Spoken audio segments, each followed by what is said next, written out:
Hello, everyone, and welcome to week 3.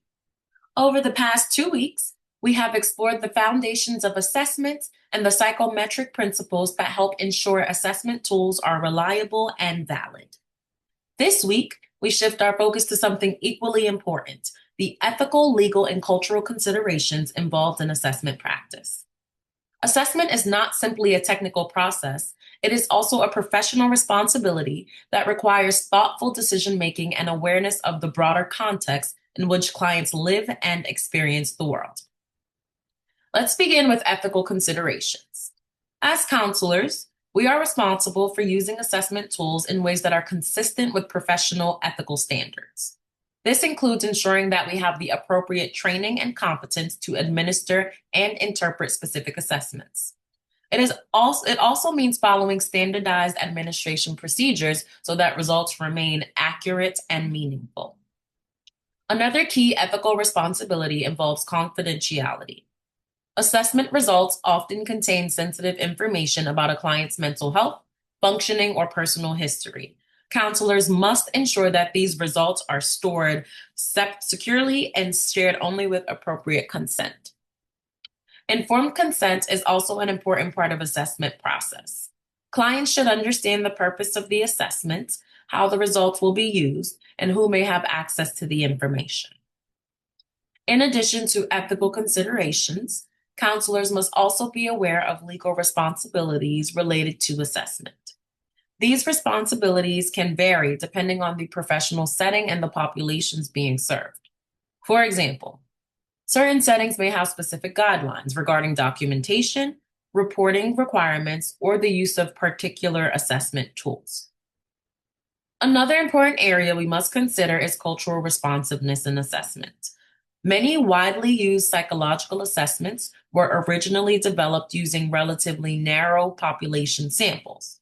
As a result, counselors must critically evaluate whether an assessment tool is appropriate for clients from diverse cultural, linguistic, and socioeconomic backgrounds. Culturally responsive assessment involves considering factors such as language differences, cultural norms related to emotional expression, and the potential impact of systemic barriers or discrimination.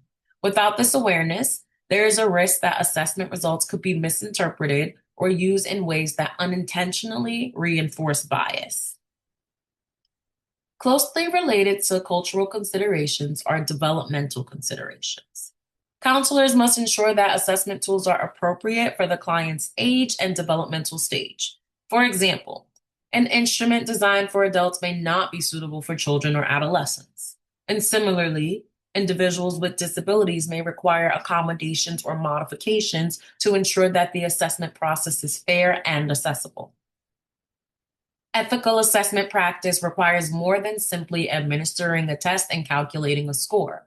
It requires counselors to interpret assessment results thoughtfully and responsibly, taking into account the client's cultural background, developmental stage, and unique life experiences. Another important aspect of ethical assessment practice is recognizing the limitations of assessment tools. No assessment instrument is perfect, and every tool has boundaries regarding how and with whom it should be used. Counselors must be thoughtful about whether the instrument they are considering was designed for the population they are working with. So, for example, if an assessment was normed primarily on middle-class adults in the US, it may not accurately reflect the experiences of individuals from different cultural or socioeconomic backgrounds. This is why counselors must be intentional consumers of assessment tools rather than simply relying on convenience or familiarity.